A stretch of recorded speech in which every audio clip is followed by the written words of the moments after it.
La mente consciente en busca de una teoría fundamental. Una obra de David J. Chalmers.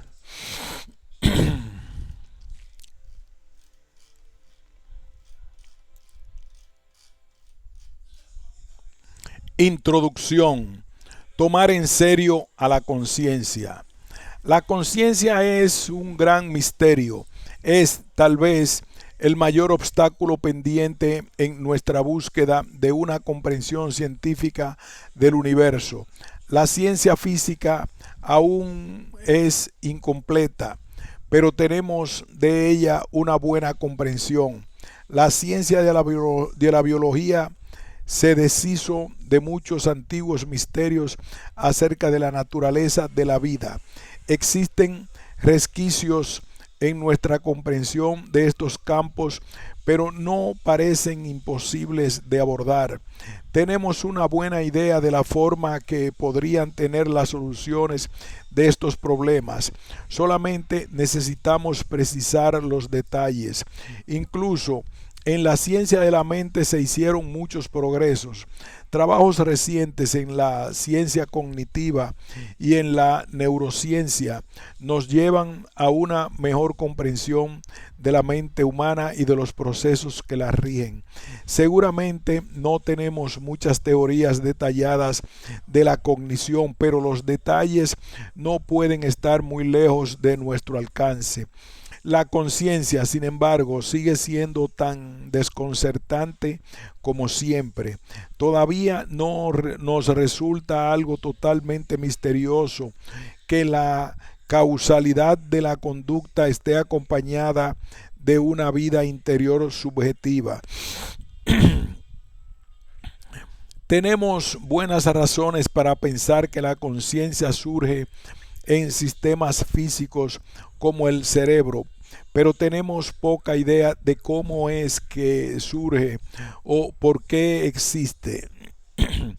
¿Cómo podría un sistema físico como el cerebro ser también un experimentador? ¿Por qué debiera haber algo que es como un sistema de esta clase? Las teorías científicas actuales casi no abordan las preguntas realmente difíciles sobre la conciencia. No solo carecemos de una teoría detallada, estamos totalmente a oscuras acerca de cómo encaja la conciencia en el orden natural. En los últimos años aparecieron muchos libros y artículos sobre la conciencia, por lo que podría pensarse que estamos haciendo algún progreso. Sin embargo, en el examen más atento puede verse que la mayor parte de estos trabajos dejan sin tratar los problemas más difíciles acerca de la conciencia. Frecuentemente esos trabajos encaran lo que podría llamarse los problemas fáciles de la conciencia: cómo procesa el cerebro los estímulos ambientales, cómo integra la información, cómo producimos informes sobre nuestros estados internos. Estas son preguntas importantes, pero su respuesta no significa resolver el problema difícil. ¿Por qué todo este procesamiento está acompañado por una vida interna que experimentamos? A veces se ignora por completo esta pregunta. A veces se la posterga para algún momento futuro y a veces simplemente se la declara resuelta. Pero en cada caso nos queda la sensación de que el problema central sigue siendo tan enigmático como siempre. Esta perplejidad no debe ser motivo de desesperanza. Más bien, se hace que el problema de la conciencia sea uno de los desafíos intelectuales más excitantes de nuestro tiempo, debido a que la conciencia es al mismo tiempo tan fundamental y tan incomprendida. Una solución al problema podría afectar profundamente nuestra concepción del universo y de nosotros mismos. Yo soy optimista acerca de la conciencia. Creo que con el tiempo lograremos una teoría de ella, y este libro es un intento de encontrarla. Pero la conciencia no es un problema común. Para lograr algún progreso, lo primero que debemos hacer es enfrentar las cuestiones que hacen que el problema sea tan fácil.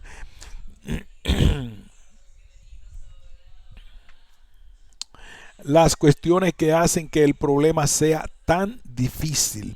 Luego podremos avanzar hacia la teoría sin pestañear y con una buena idea de la tarea que nos aguarda.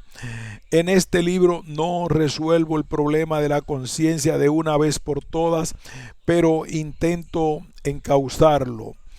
Trato de aclarar cuáles son los problemas. Sostengo que los métodos estándar de la neurociencia y la ciencia cognitiva no sirven para enfrentarlos, y luego intento avanzar. En el desarrollo de mi concepción de la conciencia he tratado de obedecer a un número de restricciones. La primera y la más importante es tomar en serio a la conciencia. El modo más fácil de desarrollar una teoría de la conciencia es negar su existencia o redefinir el fenómeno que requiere explicación como algo que no la necesita. Esto, por lo general, lleva a una teoría elegante, pero el problema no desaparece. En este libro supongo que la conciencia existe y que es inaceptable redefinir el problema diciendo que solo se trata de explicar en qué forma se realizan ciertas funciones cognitivas o conductuales. Esto es lo que quiero decir por tomar en serio a la conciencia. Algunos dicen que la conciencia es una ilusión, pero no tengo idea de lo que esto significa. Me parece que estamos más seguros de la existencia de la experiencia consciente de lo que estamos de cualquier otra cosa en el mundo.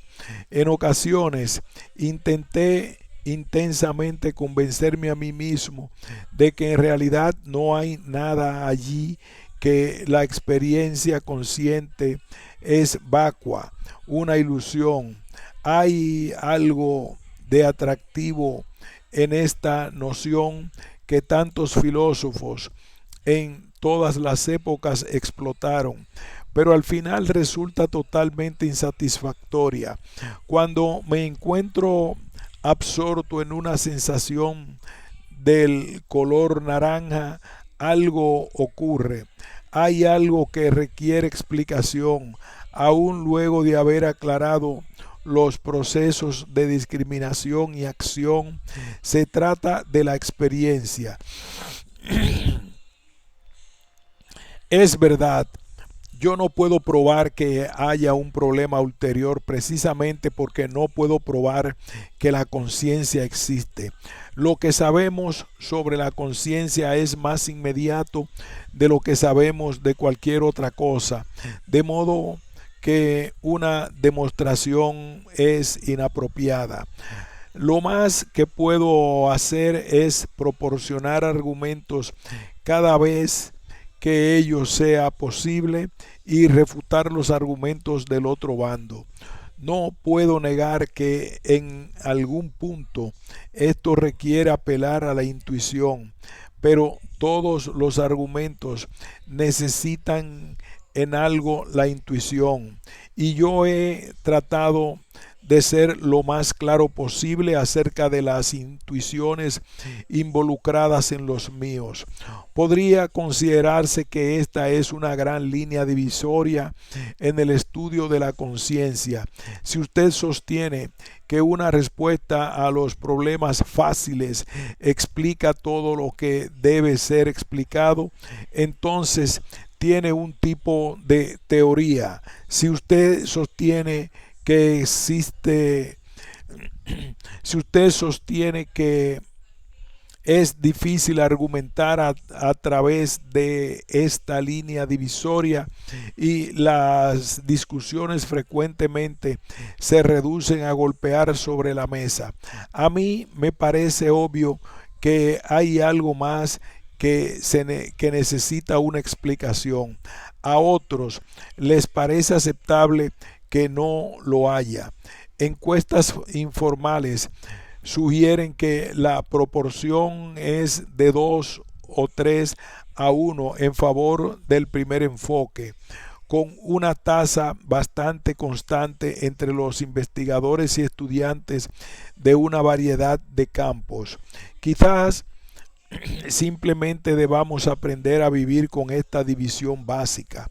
Este libro puede ser de interés intelectual para aquellos que piensan que en realidad no hay ningún problema, pero está dirigido principalmente a aquellos que sienten el problema como propio.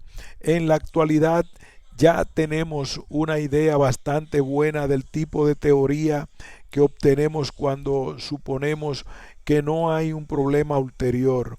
En este trabajo he intentado explorar qué es lo que se puede inferir de si se supone que sí existe un problema. La verdadera tesis del libro es que si se toma en serio a la conciencia, se debería llegar a la posición que formulo. La segunda restricción que adopté es tomar en serio a la ciencia. No intenté cuestionar las teorías científicas actuales en dominios sobre los que éstas tienen autoridad. Al mismo tiempo, no temí arriesgarme en áreas en las que las opiniones de los científicos están tan carentes de fundamentos como las de cualquiera. Por ejemplo, no niego que en el mundo físico esté causalmente cerrado o que la conducta pueda explicarse en términos físicos, pero si algún físico o un científico cognitivo sugiere que la conciencia puede explicarse en términos físicos, esto es meramente una expresión de deseos que no se basa en la teoría actual y la cuestión sigue abierta. De este modo, traté de que mis ideas se mantuviesen compatibles con la ciencia contemporánea, pero no las limité a lo que los científicos contemporáneos encuentran aceptable. La tercera restricción consiste en aceptar que la conciencia es un fenómeno natural sometido al dominio de las leyes naturales. Si esto es así, entonces debería haber alguna teoría científica correcta de la conciencia. Podamos o no formularla. Parece difícil poner en duda que la conciencia sea un fenómeno natural. Es una extraordinariamente sobresaliente de la naturaleza que surge en la especie humana y muy probablemente en muchas otras especies. Y tenemos todas las razones para creer que los fenómenos naturales están sujetos a leyes naturales fundamentales. Sería muy extraño que la conciencia no lo estuviese. Eso no significa que las leyes naturales cerca de la conciencia sean como las leyes en otros dominios o incluso que sean leyes físicas. Podrían ser de una clase muy distinta. El problema de la conciencia está instalado en un modo inestable en la frontera entre la ciencia y la filosofía. Yo diría que es propiamente un tema científico. Es un fenómeno natural, como el movimiento, la vida y la cognición, y reclama una explicación lo mismo que ellos, pero no está abierto a la investigación mediante métodos científicos usuales. La metodología científica ordinaria tiene dificultades para captarlo, y una causa importante de esto son las dificultades para observar el fenómeno. Fuera del caso de primera persona, es difícil encontrar datos. Esto no significa que ningún dato externo pueda ser relevante, pero primero debemos llegar a una comprensión filosófica coherente antes de poder justificar la relevancia de los datos. De esta forma, el problema de la conciencia podría ser un problema científico que requiere métodos filosóficos de comprensión antes de que podamos despegar. En este libro llego a conclusiones que algunas personas podrían considerar anticientíficas.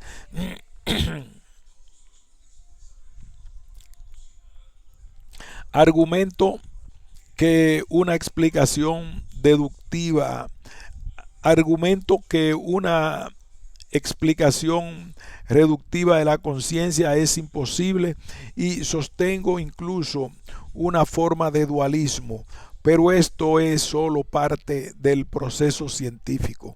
Ciertos tipos de explicaciones no resultan apropiadas, de modo que en su lugar necesitamos aceptar otros. Todo lo que aquí digo es compatible con los resultados de la ciencia contemporánea. Nuestra imagen del mundo natural se amplía, no se subvierte, y esta ampliación permite una teoría naturalista de la conciencia que sería imposible sin ella. Me parece que ignorar los problemas de la conciencia sería anticientífico. Es coherente con el espíritu científico enfrentarlos directamente. Aquellos que sospechan que la ciencia requiere del materialismo, les pido que esperen y vean. Debo hacer notar que las conclusiones de este trabajo son conclusiones en el sentido más fuerte de la palabra.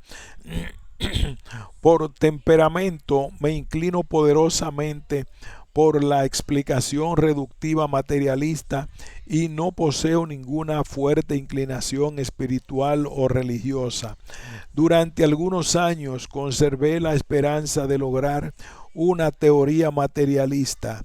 Abandoné esa esperanza con bastante renuencia. Finalmente me resultó evidente que estas conclusiones eran obligatorias para cualquiera que quisiera tomar en serio a la conciencia. El materialismo es una cosmovisión hermosa y atractiva, pero para poder ofrecer una concepción de la conciencia debemos ir más allá de los recursos que éste provee. En este momento, sin embargo, estoy casi feliz con las conclusiones. No parecen tener ninguna consecuencia temible y permiten, en cambio, un modo de pensamiento y teorización sobre la conciencia que parece más satisfactorio en casi todos los aspectos, y la expansión de la cosmovisión científica ha tenido un efecto positivo, al menos en mí. Hizo que el universo parezca un lugar más interesante. Este libro tiene 4 partes. En la primera planteo los problemas y defino un marco general dentro de lo cual estos pueden encararse.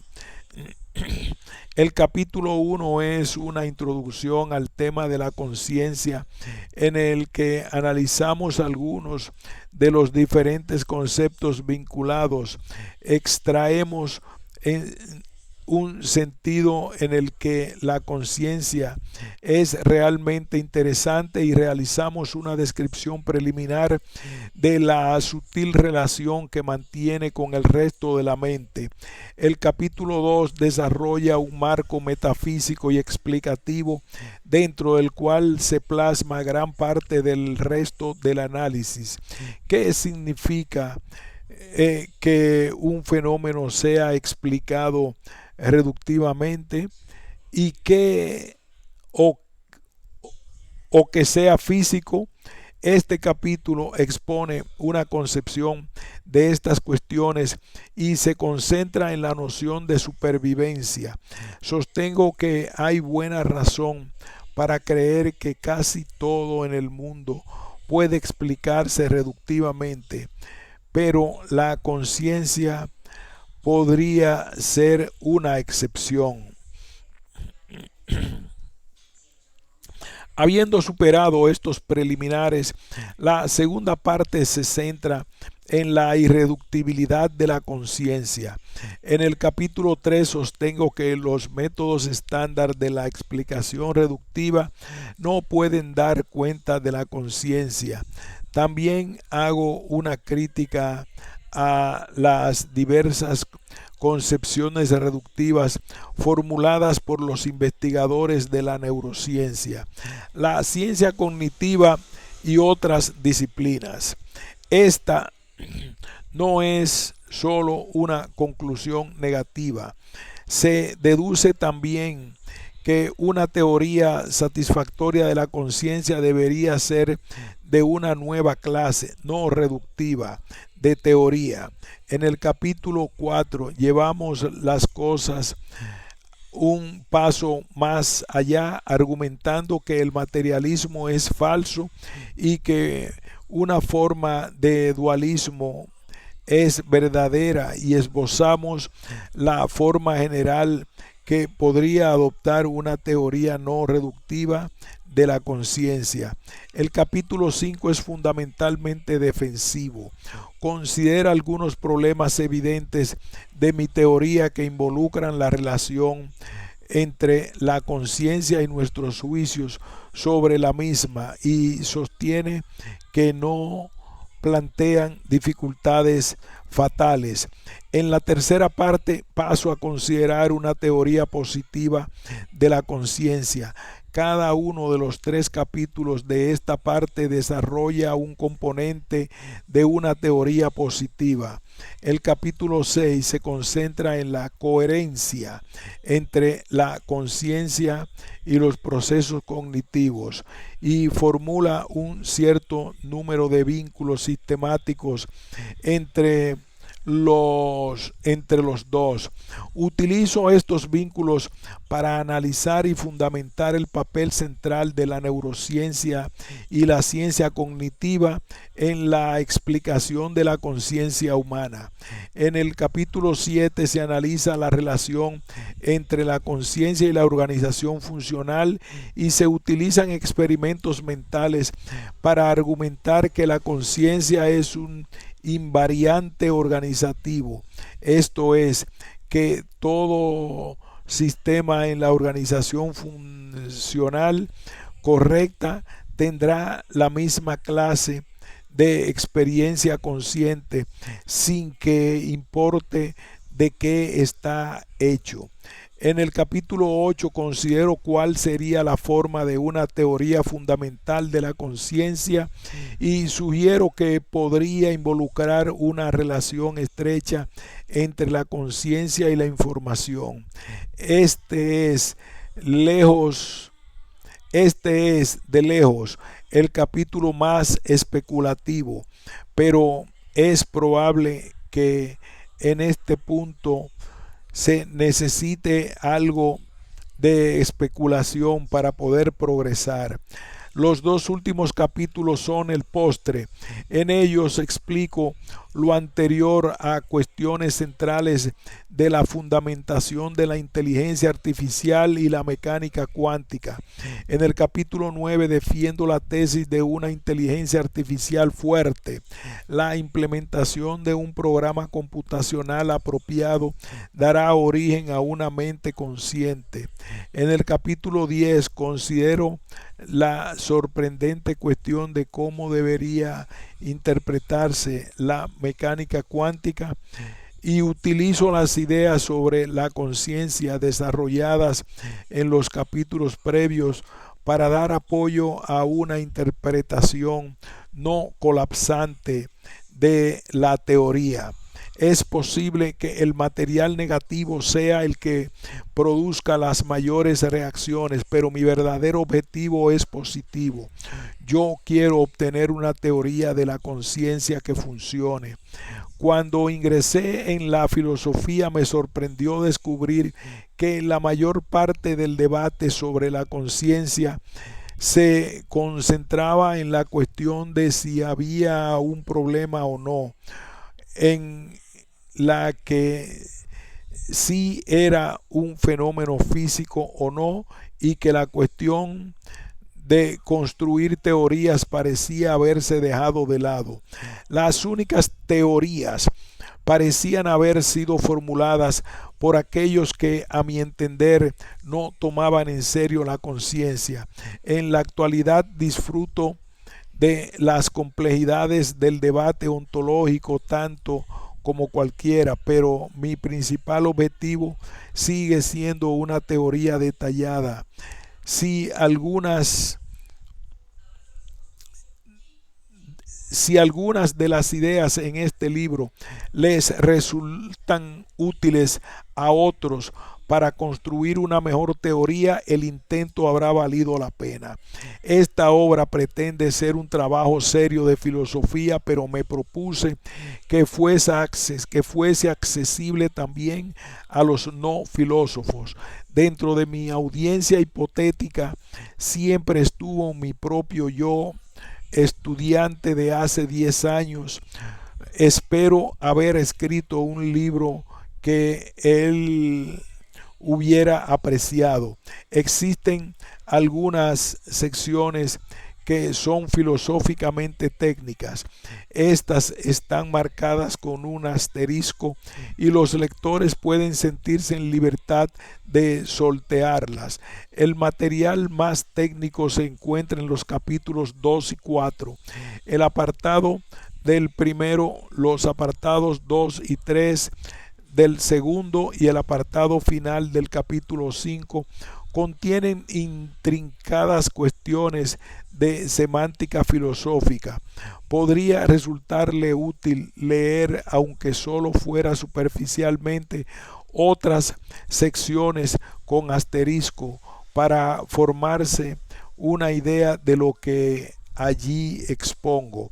Por lo general, coloqué el material o los comentarios especialmente técnicos sobre la literatura filosófica en notas al pie. El único concepto técnico crucial para el libro es el de la supervivencia, que se introduce en el comienzo del capítulo 2.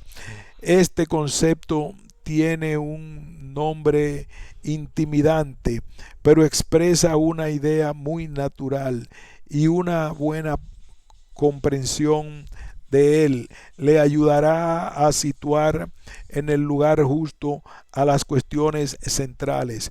Gran parte del material posterior de este capítulo puede saltearse en una primera lectura, aunque usted podría querer volver a él más tarde para aclarar cuestiones a medida que éstas surgen.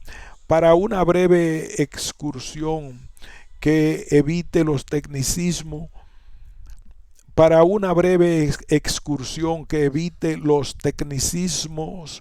lea el capítulo primero, lea superficialmente las primeras partes del capítulo 2 como conocimiento general, luego lea todo el capítulo 3 Pasando rápidamente por el capítulo, por el apartado 1, si es necesario, para recoger los principales argumentos en contra de la explicación reductiva, y en el primer y último apartado del capítulo 4, las consideraciones centrales sobre dualismo. La lectura del comienzo del capítulo 6 es útil para entender la forma básica del enfoque positivo.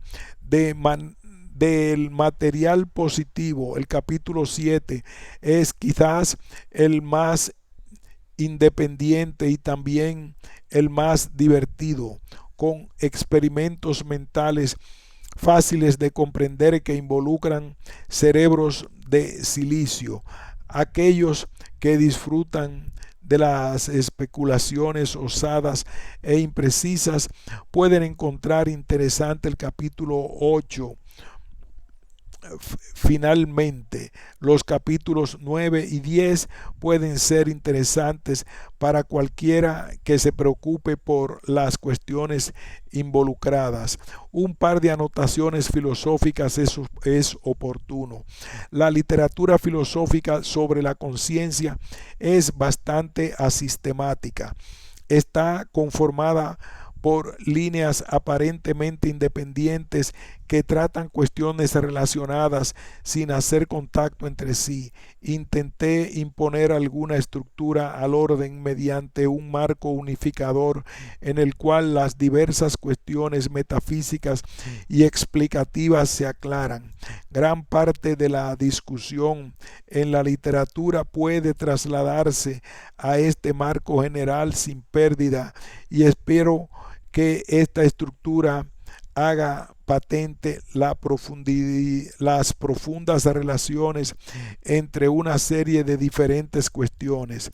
Este trabajo quizás sea inusual en el hecho de evitar lo más posible la noción filosófica de identidad entre estados mentales y físicos, por ejemplo, en favor de la noción de supervivencia.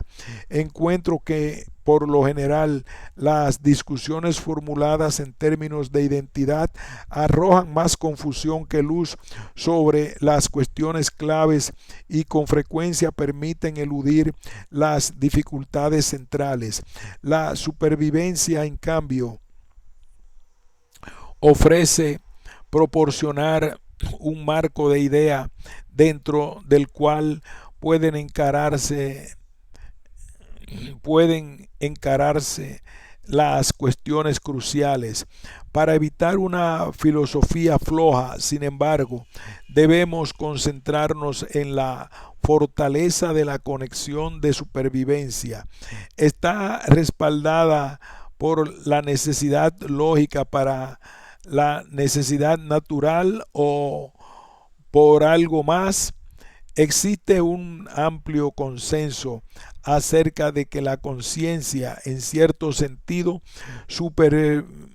superviene a lo físico. El, el verdadero problema es cuán estrecha es la conexión.